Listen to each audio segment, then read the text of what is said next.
Okay, who is this for? This is for anyone who's either in the food truck game, you're thinking about starting a food truck. Um, yeah, I'm gonna try and share as many mistakes as well as successes that you can use to arm yourself in just becoming more aware of maybe what you're coming up against, or things that you might want to be aware of, like going forward, right? Like I talk a lot about soccer. In soccer, you kind of want to have you want to practice the way you play, and you want to train smart, right? So there's this general routine that I've been sharing with players that they follow. It goes warm up, ballpark. It goes warm up, then agility, then alternating underhand sneak, and then juggling, dribbling, and then a combination of passing and shooting, right? So, as I speak with you about these food truck topics, when you start to get into the weeds, like for example, just starting about the approaches to juggling, right? We could go on for a little bit. So this is going to be long, right? This is going to be a longer pot. This is a longer post of mine that I really want to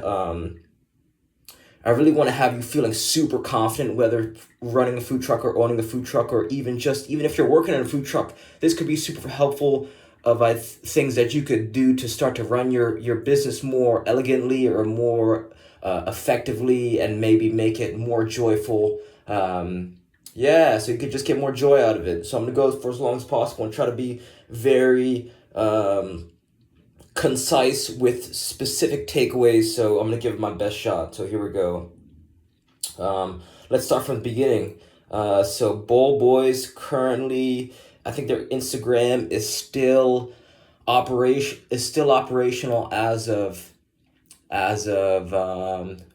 what month are we in? This is March, maybe March. This morning might be March 3rd, and right there out in Norwood, Massachusetts, just to give you an idea.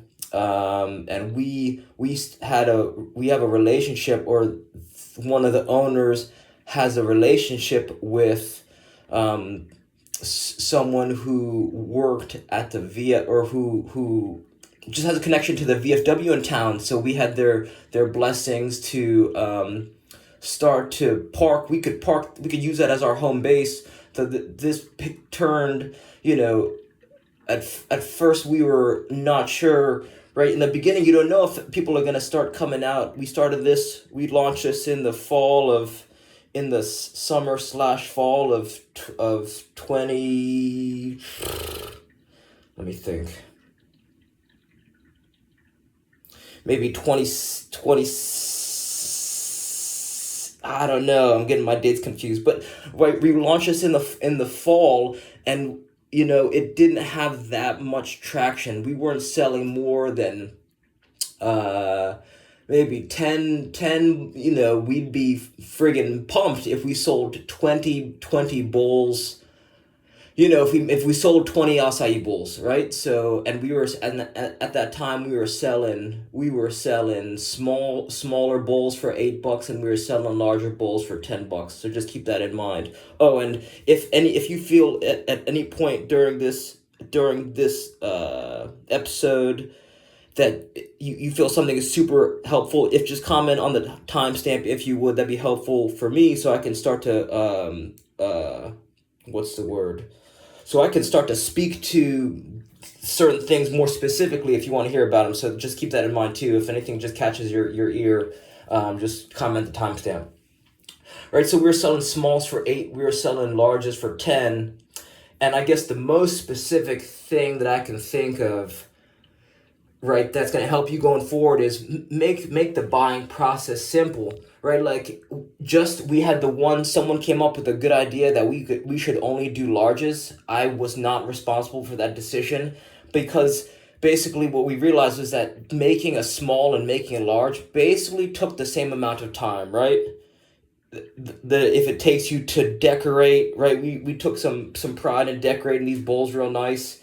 Um, and we felt that the $2 difference, if you come, we basically reasoned, and it actually, it worked out that it felt like a wise decision after the fact. It was like, instead of adding complexity to someone's order, it was just, we just removed something before we added something else. I think there's a quote, I'm forgetting what the quote's called, but by just removing one option for the size of the bowl, I felt that significantly helped us prep. It helped us in stocking, storing supplies. It helped us. It helped give the customers a better experience. It allowed us to prep even at the few minutes, even a few minutes before, right, like maybe first 10 minutes before people started approaching the truck. We would prep a couple of bowls and have them in the freezer just so that we could right, get the line moving, because some people, they saw the line too long, they would actually drive away, and we didn't want that to happen ever, right? You don't want to see people turning away. And it got to a point, I swear to God, some days we would and this is 2 years down the line, we would go to open the truck and we would have lines of 80 plus people, right? They were literally as long as the parking lot. And this is not a small parking lot. It's like, decent size.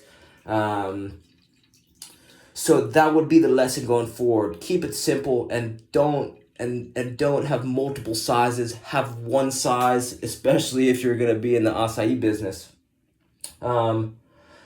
Something that comes to mind, which is a good segue from this rule or this lesson, is it may have taken us a little bit more time, but I really enjoyed when people would bring their own bowls from home. We weren't able to prep bowls as efficiently or as effectively, but what started happening is that we could take someone's bowl that they would bring from home, and they had an emotional connection to it. And I think one thing we did get frustrated with is that it was hard for us to properly judge. We were definitely giving more than $10 worth of acai and fixings just because, right, it wasn't one uniform size. So we tried to make the bowl look like, if you had a larger bowl, it kind of felt ridiculous only putting like a tiny scoop. So we wanted to kind of match what someone brought, even though we were losing money on it. I think people really enjoyed sharing the creations that we made from the acai and the fruit. And since it was like they're either a bowl that they had affinity to or not, it was a great way that people, social media these days, people love sharing things that bring them joy. So it was just an easy way that helped spread the joy of bowls, right? And I think it also saved, maybe you could argue that it saved plastic being dumped into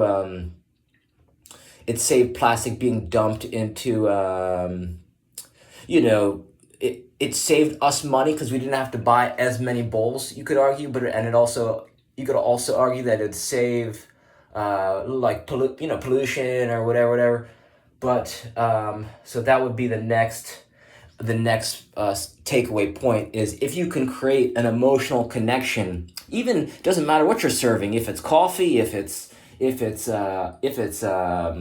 you could serve anything. You could serve freaking rice, and if you have encouraged people to bring their own bowl, I think that gives a more it just deepens the experience and makes it more special. So I think that's something that you want to keep in mind. Is there a way that you could make your food trucks? Can you encourage people to bring their own vessel to serve them in? What else sticks in my mind starting food truck? What else sticks in my mind? Oh, here's something. If you have here's something that I think is very nuanced, but I think it's important.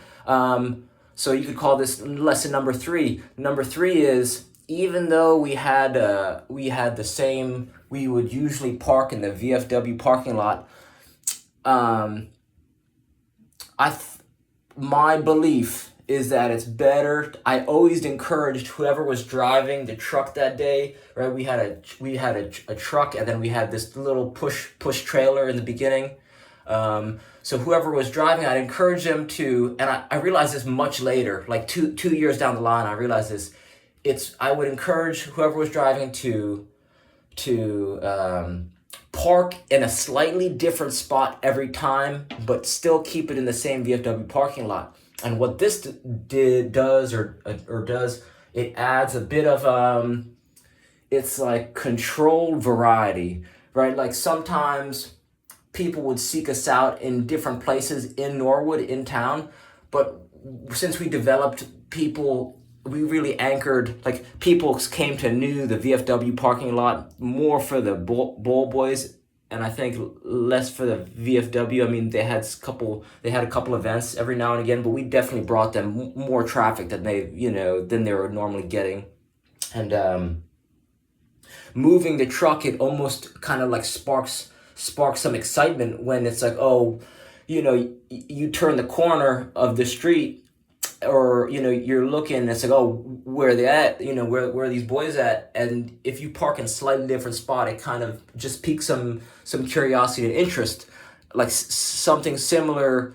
I'm relating all this stuff to soccer. I had a coach. He was Gatorade Coach of the Year twice, I think, out of New Jersey. His name's Doug Nevins, and we would do a similar training routine every practice. But he added some variety, right? We would play a possession game after a warm up, but it wasn't always the possession game. Sometimes it would be like a monkey in the middle with three team possession, or we do possession playing through gates, like cones that had gates, and to score points you had to play through the gates. And then we had the classic just two team possession, and then we went from two touch one on the takeover to maybe one touch. I believe we probably started doing one touch one on the takeover. And so yeah, so if you park in normally a spot, can you switch up the spot just a little bit, just enough to get people maybe a little excited? It's like, oh, are they not there? They said they're gonna be there. It's like, just pique that interest, pique the curiosity a little bit. And I think this is a very nuanced detail that no one's talking about. I don't think anyone's muttered these phrases. So this will be number, I freaking forget what number we're at. This is either 3 or 4. Let's call it, I think that's 3. So what's number 4? Oh, number 4, and to this day, I don't think we did a good job at it. As we started selling more and more bowls, I think we had this idea in our mind that that we needed to serve every customer. So, for example, if there was, I'm just saying, like, I think that we should have had, not focus on, I'm not saying that we were hyper volume focused. Like, our main goal wasn't necessarily to serve as many bowls as possible. I think that's one thing that we did very well, was try to give people a great experience. We try to have the music, good music selection, we curated to a degree.